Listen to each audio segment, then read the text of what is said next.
While everyone's concerned with what's going on in Israel and Palestine right now, I wanted to ask you this question. We are not afraid of death. Now, again with The Voice, they are setting us up. No matter what side you stand on, Palestinian or Israel, you know, Australia doesn't actually have the power. We got to move forward. 100% of Australians have nothing to do with this. Majority of our leaders serve interests for big business, for example. The establishment, all the corporations, the banks, $7 million, Rio Tinto, $2 million, BP, $2 million, Coles, Woolies, Qantas, big tech. Big business, all the media backed this thing. Albo, it was his big pitch once he won the election. To do this, you know, it takes a lot. I've been to these fundraisers. Muslims are big givers, right? They struggle to hit $1 million. It's one of the 5 pillars, right? I know that's Australia 2.0, I always say. But I want to thank you for your time coming here and taking the time to have this discussion with me. So thank you. God bless you. Thank you. Thank you. God bless you too. While everyone's concerned with what's going on in Israel and Palestine right now, the Voice to the Parliament is still on this Saturday, on the 14th of October. I'm here with my friend today to talk about this particular topic because the National Imams Council of Australia have endorsed The Voice. In fact, in Lakmeba Mosque, Anthony Albanese was actually there with Andrew Charlton endorsing it. On top of that, all the Christian churches in New South Wales have essentially endorsed it as well, among other religious leaders. I'm sitting here with Mohy. We're going to be discussing this particular topic because the grassroots in the Christian community, especially the Middle Eastern one, are against this voice. And from what Mohy has told me in brief, spoiler alert, many of the Muslims on the ground are against the voice. Yet the political leaders, just like in COVID, have come out to endorse the voice. So Mohy, welcome to the show. Thank you very much, Joel. And I wanted to ask you this question. Do you have no sense of self-preservation? I mean, why are you here talking with me? Why are you talking against your own religious leaders like I am with my leaders? Okay, it started back in COVID. So when, you know, COVID was a big thing, and when they came out endorsing government narrative, I sort of lost respect for them, because especially pushing the vaccine mandate and to comply, I felt like we were being backstabbed because we were the business owners, we suffered, we were in the lockdowns, and then I stayed quiet, I didn't want any heat. And it really burnt me because I know as a Muslim, for example, we are not afraid of death. We don't need a pharmaceutical product to save us. Yet these imams came out, turned mosques into vaccination clinics, which is a desecration to our mosques. So now, again with The Voice, they are setting us up. So, and it's really gotten me into doing this interview because it's really hurting me. A lot of Muslims feel this way, and there's a lot of Muslims that don't want to get involved in politics, and also the way how the Muslim, especially the Imams Council, are siding with the left side of politics and left politicians like the Labor Party. To me, it makes no sense. Yeah.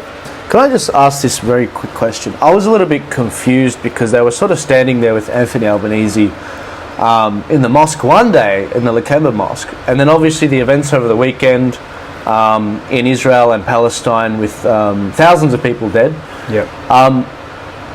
Anthony Albanese comes out the next day and is basically like, we stand with Israel. I mean, a lot of these Muslim leaders, now they're being lambasted by the Muslim community and saying, hey, you were just sharing a platform with this guy. Now, spoiler alert, for those of you guys that are thinking we're going to talk about this Israel-Palestinian conflict, a conflict that's happening 14,000 kilometers away, you're going to be sorely disappointed. We're not talking about that. I'm personally of the opinion, Mohy, that you know, like when you're on the plane, you've got to secure your own mask before you help the guy next to you. Of course. Israel and Palestine, they're not even next to us. They're like on the other side of the world. Of course. And you know, especially in Victoria, big Muslim community, Sydney, big Muslim community, you know, they were shooting at protesters in Victoria. They were mandating vaccines. In New South Wales, southwestern Sydney was targeted, and with these lockdowns, the 12 LGAs of concern in southwestern Sydney.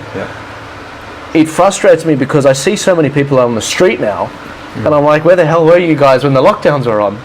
Speaking up for your community. I mean, do you share the sentiments, and does your community share those sentiments as well? I mean, they do feel like they're being backstabbed. I think now they're coming out and waking up to it. But like with the Israeli and Palestinian conflict, I want to think about worry about my own backyard first, right? The reason why the imams are siding with the left politics, because the left have sort of sympathized with the Muslims, Right. but it's only skin deep. Yeah. I've always said to everyone, if you're on the left or the right, they're going to support Israel by default. I mean, it's pretty flawed to think that Albanese is going to give you that two-state solution. It's never going to happen, right? So let's worry about our own backyard and keeping our traditional conservative values. Yeah, look, That's what it's about maintaining. You're so right, man. You know when the Ukraine war started and then it killed COVID, and everyone was making the joke about how Putin killed COVID? Yeah. And it just blew my mind, because everyone in the COVID movement with the following over the last few years, they automatically transitioned to, we're experts on the Ukraine-Russian war. Yeah. I've never done a segment on it except to say one thing. I did one segment, and I said Australia is a global irrelevance militarily. Of course, we're fundamentally a one-shot military, which is what Senator Jammal said. People don't even know us. Yeah, we don't even know us. Like our economy is the same size as Russia's. Yeah, but we don't spend our money on the military. We spend it on social welfare. We've got no influence. Yeah, and so look, you're so right, because this is the thing, guys. You know, my uncle is Palestinian. He was actually kicked out of his settlement. And I'm also, I run an organisation, Turning Point Australia, where Turning Point USA they support Israel. So I'm like, people don't know where I stand on this topic. And when I look at this, I'm just like, can you guys just leave me alone? Like everyone? Like, can we get the unvaccinated, like the firefighters today, the good news that the unvaccinated allowed to work. Can we get that sorted? Can we get our economy sorted? Our military sorted? It just annoys me how much these topics animate people, but we can't get people to stand up against the LGBTQ plus stuff. Which we all agree on. Protect your kids. We want to protect our kids. I'm all for prosperity. I want people to have jobs, freedom. I mean, this is going to empower people. Right? And what you'll find is, if you're looking for these values, they're going to predominantly be on the right side of the politics. That's just the way it works out. A lot of the left are essentially godless by nature. They don't want to associate religion in how they legislate and make laws. Where the right still have a tether to religion. That's what I believe. That's why you find a lot of Christians, Catholics, Orthodox Jews and Zionist Jews, whatever, right? They're still tethered to a form of religion. The values comes from that. And as a Muslim, I can stand behind that. I want to protect the kids, protect our freedoms, worry about our own backyard, our economy, and, minimize government intervention in our lives. That's going to empower people. Literally, because no matter what side you stand on, Palestinian or Israel, Australia doesn't actually have the power to give either side what they want. Like, we're an irrelevance. Can I ask you this though, on a individual level? You're on this podcast, you're criticising your own leadership. There have been many people, like Freddie, who were talking about a second ago, off camera, who have said, Sheikh Shadi and some of the Muslim leadership should go. As a Middle Easterner, we don't usually criticise our elders. We have a culture of respect. Of course. How does that rationalisation go through your mind? How do you sort of rationalise that? It comes to a point, there's a certain level of maturity and observation. See, at my core, I believe if someone goes out there, builds a business, experiences life, gets kicked around, gets a living daylights kicked out of him, right? Builds something great. And then he understands politics, understands international policy, and can sort of see where mankind is going. And then this comes with maturity, just naturally going through this process. When you see Sheikh Shadi come out and support the Labor Party, to me, a kindergarten should know you do not side on the left side of politics. And I'm going to speak out because you are misleading my people. And unfortunately, a lot of my people are not interested in the politics, and they're going to give them boxes of ballots with the votes to them. And it's going to go against them. That means your kids are going to be indoctrinated with gender ideology and the rest of it. So It's a form of maturity. We have to come out and speak and just say the truth. Enough's enough. Look, I've been shocked, Mohy, because a lot of influencers, you're one of the exceptions. There's a lot of influencers I respect. And the moment this sort of conflict kicked off over the weekend, I was shocked how quickly they dropped The Voice. They dropped the New Zealand election because they've got an election on. And it's like, guys, you know what it's like, figuratively speaking. It's like you're about to do all these moves on the chessboard, and then all of a sudden half your board just goes off and starts fighting elsewhere. It's like, I can't execute my 10-move plan. I was going to use that horse or that castle or whatever. And they've gone and, and it's like, how are you meant to launch a attack on The Voice, on the New Zealand election, all this stuff? And it's, we are short on volunteers. By the way, if you guys want to volunteer for The Voice stuff and secure the vote with scrutineers, head to fairaustralia.com.au. They've got a form there, and they really need volunteers, and that's what I'm talking about. Like, everyone's like, oh, quick to, I want to type about this, I want to go on Twitter and, Israel this, Palestine that. And it's like, guys, can we, The Voice? Virtue signaling does nothing. Actually, The Voice is going to impact them more than this crisis ever will. Of course. It's going to affect every Australian. I mean, you look at the ramifications that can come from this, and, open up the Constitution, adding a chapter in there. Albanese's been very inconsistent, and he's been hiding a lot of factors to do with it. And so this is just an advisory board. Bullshit. I'm just being straight out, bullshit. Because you have people like the Liberal, ex-Prime Minister, what's his name again? Is it Malcolm Turnbull? Not Malcolm Turnbull. Scott Morrison? No, the one that only had 6 months. 6 months? It wasn't Tony Abbott. Tony Abbott. He was there for a lot longer than 6 months. Sorry. 2 years, I think. And then they kicked him, Oh, 2 years, okay.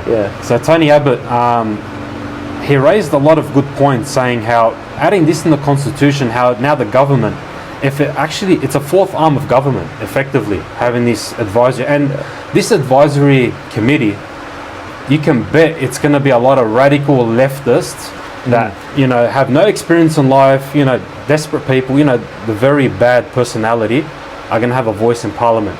And now the Labor Party or the left can use this to now just legislate a law based on what they want, and it's very dangerous. I mean, I've seen in Western Australia the Scarborough gas field, $16 billion project. It had all the approvals for it. This is jobs, this is wealth, this is national security.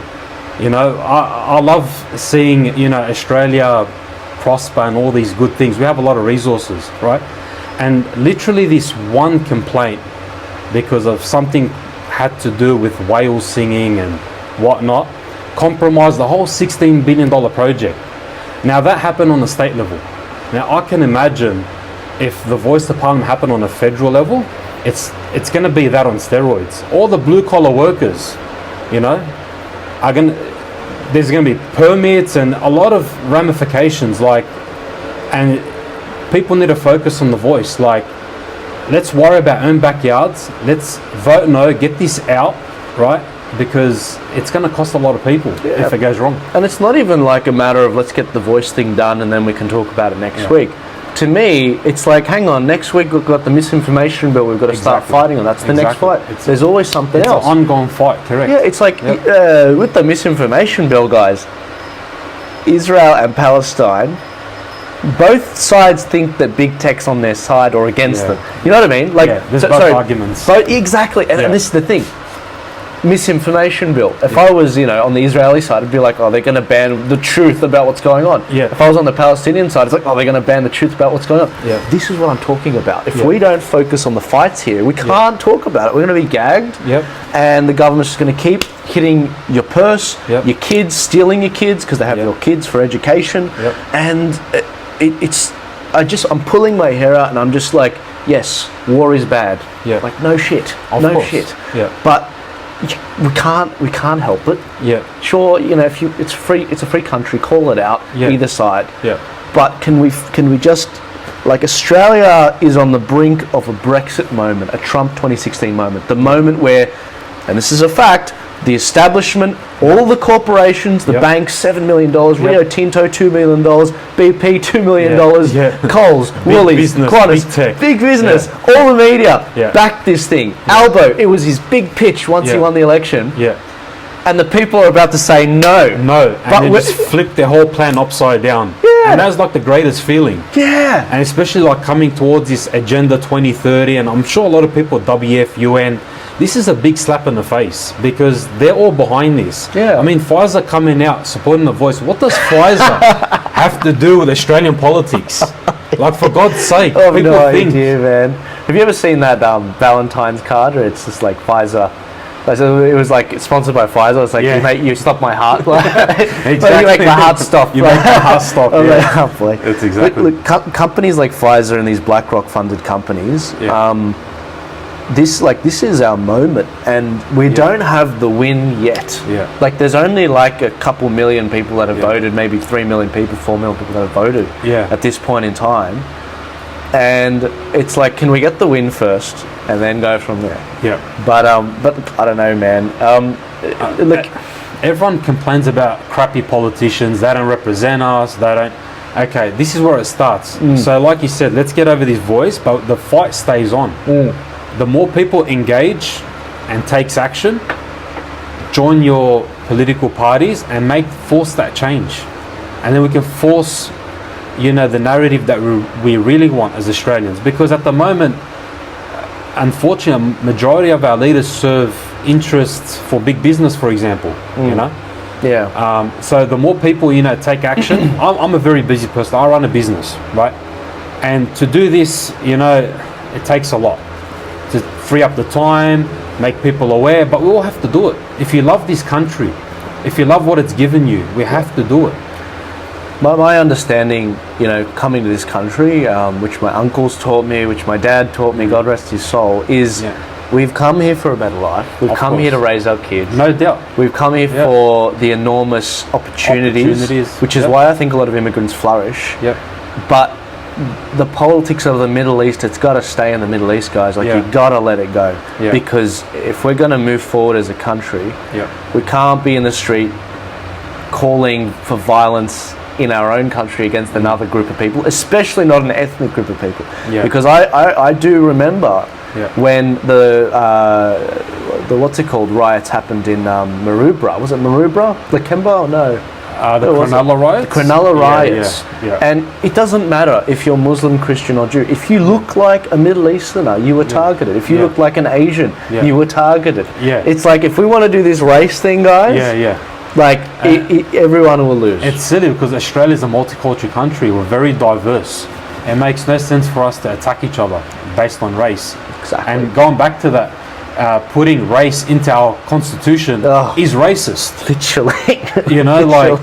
It's 100% 100% of Australians have nothing to do with the crimes of yesterday, right? And to always look back in history, why doesn't every other country do it? Go back in history and look at the atrocities, and then it makes no sense. We got to move forward. 100% of Australians have nothing to do with this. They shouldn't pay the rent. Right? Let's go back a step. So I started this conversation by saying, Lakmeba Mosque filled with Labor politicians pushing the LGBT stuff, also backing Israel, but they were in the mosque speaking up. I mean, do you have any thoughts on that specifically? Because I'm about to bash the Christian churches after you had your 5 cents. On that, it's expected. I knew that's going to happen. On both sides, they're going to support Israel regardless, right? But I want them to be genuine, right? But I think they're being compromised by money and grants and they're being bought out. That's what I believe in. Right? I want them to be genuine. They know their religion, what we stand for. Why are you siding with the left side of politics? That is my genuine question. They only like us skin deep. Do you think the left actually value, like Sharia law or any Islamic teaching? They don't. They hate it. But they only like us because, we were targeted for the last 20 years and, the war on terrorism and whatnot. So they sympathize a little bit, but skin deep. So what I'm telling them, let's be honest, right? Let's go back to traditional conservative values. Let's make sure, you know, our kids are not taught things that we don't want them to be taught.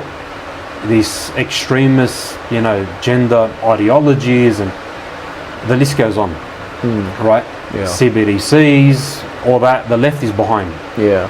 So let's put traditional Christian values, right? And Islamic values, because we're very, how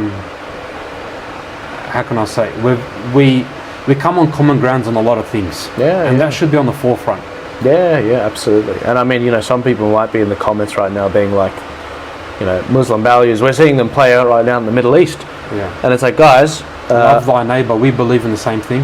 the Abrahamic religions, yeah, they've got the same core Yeah. beliefs, but on top of that, the Muslim world, it's got a plethora of people, different types of people. Yeah. You know, I've worked with so many Muslims on the construction sites Yeah. that are just hardworking, Yep. just want to provide for their kids. That's They're right. not into drugs, they don't drink. That's right. And I just, there's no reason why we can't have, you know, a nirvana Yeah. in Australia. We can make it work. If you believe in the equality between men and women, if you believe in the equality before the law, if you Yeah. believe in you know, paying your taxes and, you know, your civic duty and free speech and freedom of movement, Yeah. there's no reason you shouldn't be coming to this country if you're going to work hard. Of course. You know.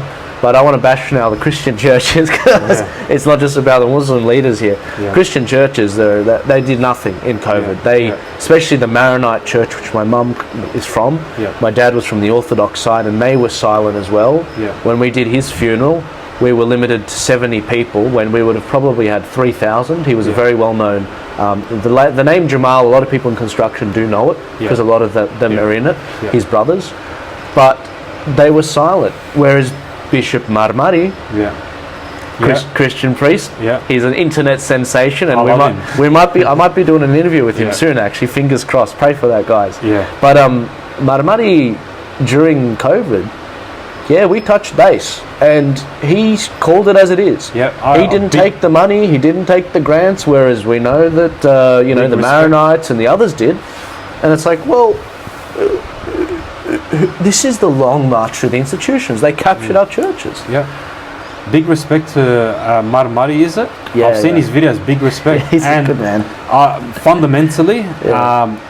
we shouldn't be corrupted by money. We should stick to our values, even if it kills us.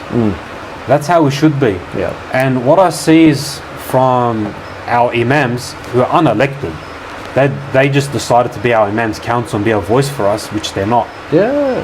It's like, who can build the next $15 million mosque and have the most opulence and have the most influence and the biggest group? We're not about that. I'm happy to pray in a mud brick mosque. Let's go back to our Roots. roots. Is that how it was in the early... That's how the Prophet prayed in a mud brick mosque. What you makes go. us better than him? Yeah. We don't care about the money and the influence and that power. If it's on the wrong side of the politics and the wrong side of the fence, it makes no sense. I totally agree. And I mean, the Christian church started in the houses, being hunted down, being kicked out of Jerusalem. Yeah. You know, the whole Roman Empire after them, and then eventually they triumphed. But you're not wrong. I mean, the St. Mary's Cathedral, which is Yeah. where Albo met with, you know, Yeah. the Hindus and the Christians and all these other, you know, religious leaders.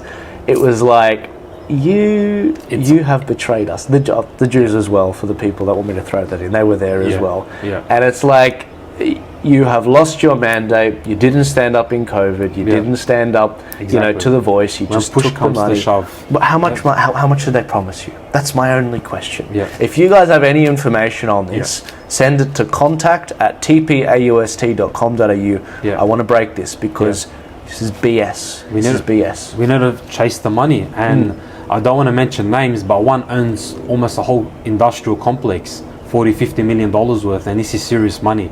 And I've been to these fundraisers. Yeah. Muslims are big givers, right? They struggle to hit $1 million. It's one of the 5 pillars, right? Yeah, zakat, yeah, to Zakat, give. yeah, that's yeah, right. that's right. It's Yeah. obligatory, 2.5% of 2.5%. our wealth every year. But Muslims are big givers, especially in Ramadan. We give even more than that, much more. But to get $40-50 million worth of property, now I don't want to mention names, but this money's come from somewhere.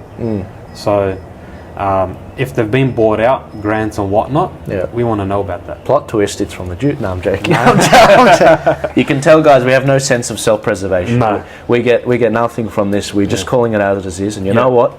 you know, I refuse to continue to watch Orthodox Christians, Maronite Christians, Catholics and Anglicans just blindly follow their leaders that did them no favors. You know, I personally am struggling to find a church I really want to commit to, because I can read the Bible on my own in my house, just like the first church.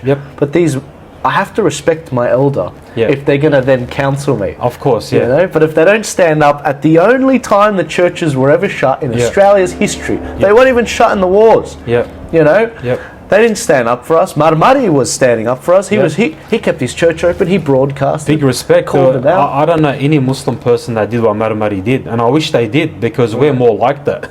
Right. We're more like that, right? Yeah. He came out. He was calling it. He wasn't scared. Oh, and yeah. Well, I'm thinking about, you know, we've seen a lot of scenes broadcast around the world of the Sydney protests when the Israel-Palestine conflict happened, and I'm seeing these guys in the streets going, yeah, I'm elated, I'm this and that, I'm so happy. And I'm like, bro, I've never seen your face in the COVID years. Where the F were you? And where are all you guys? All these young men, all like, you know, and they're doing the chants they're doing. And I'm like, you know, you guys, you think you're lions now, but you're little puppies when the lockdowns happened. Exactly. And when they did the targeted lockdowns on Liverpool and the 12 LGAs are concerned. At home with the towel between their legs. And this is another disease in the community for us, and I'm going to expose it. No limits, I'm just going to say it. See, a lot of Muslims, they say, we don't want to get involved in the politics of the West. Voting takes you out of the religion, etc., all this stuff. If that were true, why our imams telling us to vote for Labour? That's a great Our imams so-called know more than us, right? But they're telling us to vote for Labour. Well, what I'm telling you is that's a load of bullcrap, because if you're not going to preserve your traditional values in this country, right, be consistent. If you think voting takes you out of the religion, why are you still in this country? Why are you benefiting from this country? Why are you earning money and benefiting from this economy? Go back to the Middle East. Be consistent. It's either you participate in this economy, make this a better country, and maintain our traditional conservative values, like same-sex marriage, all that stuff, you know, vote against that. Did you sit at home and not vote? Yeah, and they do. Like, I mean, like Southwest Sydney, Bankstown, 20% invalid vote rate. People not. That's crazy. Like, either they don't understand the language and they need to learn how to vote on this stuff. You know, we do how to vote cards. Very simple. You just number. Like it's Christian values, which ends up being basically Muslim values. Exactly right. But like, the idea that you're not going to vote when you get there, or you just throw it out and just tick your name off so you don't pay the $100-$200 fine. It's ridiculous. And it's like, and this is the thing, guys. Not voting is consent. You know. Do you know Riccardo Bosi? Yes, I do. So Riccardo is someone who's gone off the rails. He's someone that I used to respect. He was quite a knowledgeable guy, and he is a knowledgeable guy. But recently, he's just gone off the rails. So he's been telling people not to vote. At a time when that is probably the biggest threat to the No campaign than the Yes campaign. Because every time the Yes campaign advertises with their $100 million, it helps No. Exactly. But to not vote is consent. Yeah. And it really annoys me because this is someone who's run 5 times. Yeah. He's been taking, I don't even know how much money from people for a party. Yeah. He's never registered. Yeah. He's been taking all these donations. Yeah. And he keeps telling people he's going to do a plan that he never delivers on. Mm.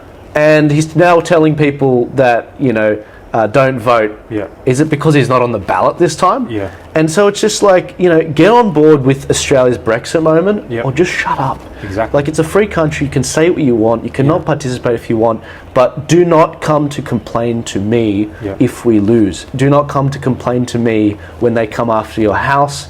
You'll have to pay the rent, and it's game over. You know, like, this is our moment. Of course. It's ours to lose. And if there's a little chance we can make a difference, you should take it. 100%. You know, by you not voting, like, what are you trying to do?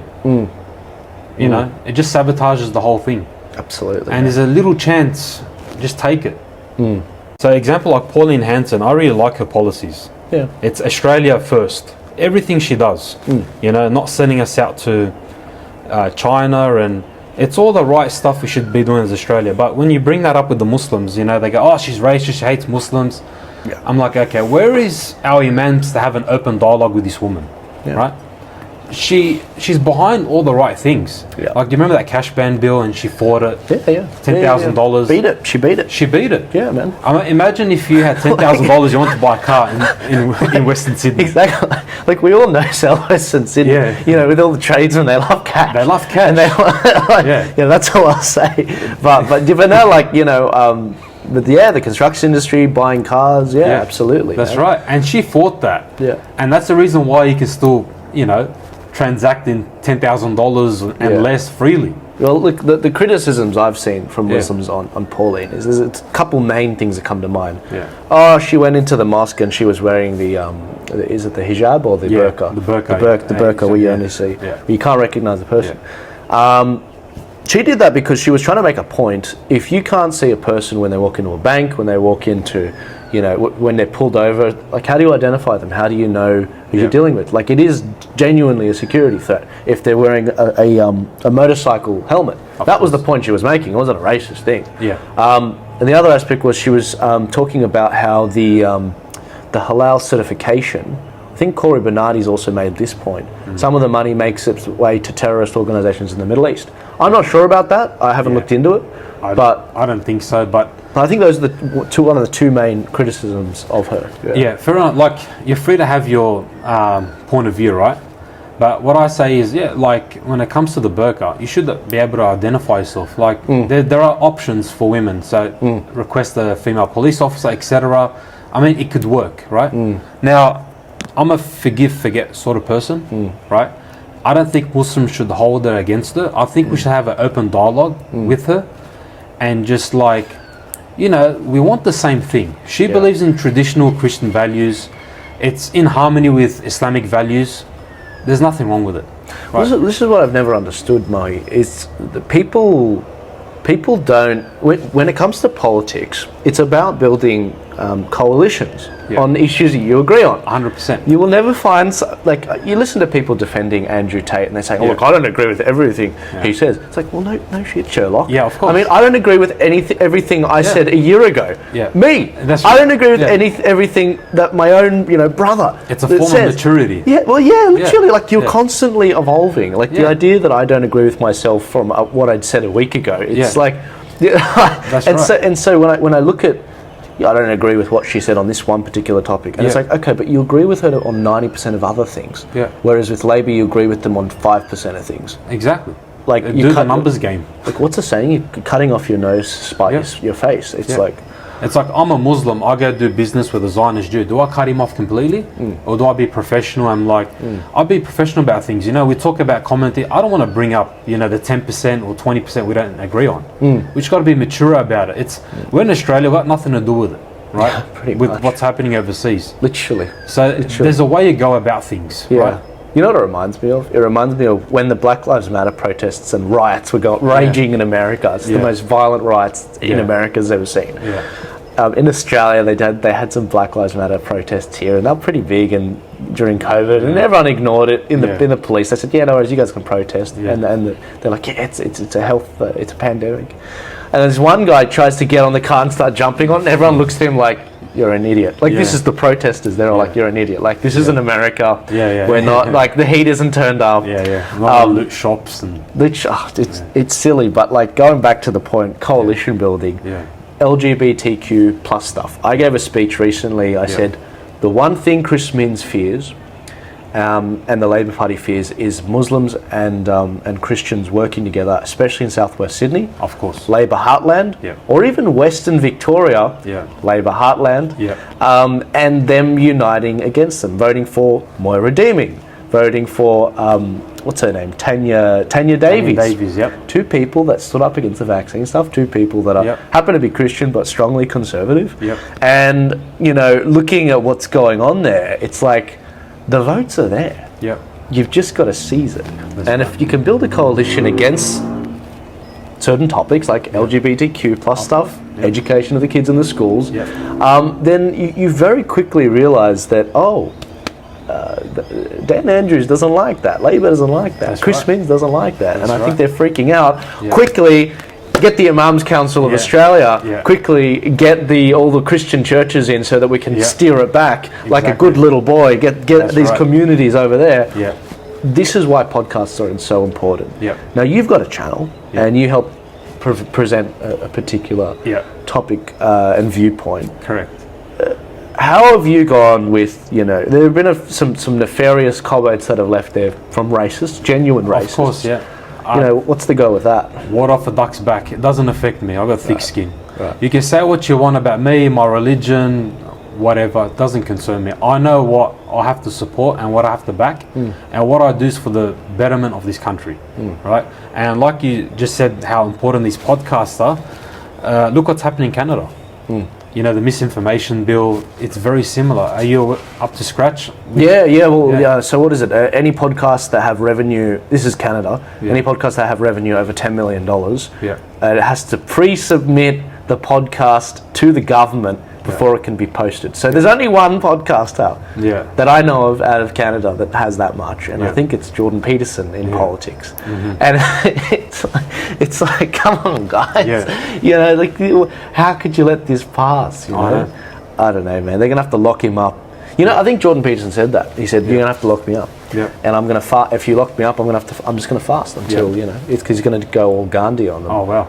Yeah, man. Like he's ready to he's ready to go. Was it Gandhi that did that? I think he did. He did a national fast. And Canada's Australia 2.0. I always say very similar in politics, very similar in population and policies. So I look there and I know where the future is going. Yeah.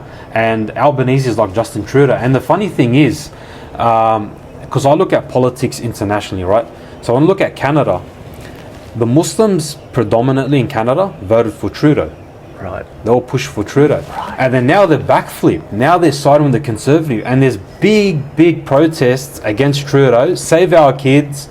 Muslims protesting against Trudeau. They've completely flipped on him. Yeah. And now they're siding with the Conservative side, which is, it's excellent. Now we just need the same thing here.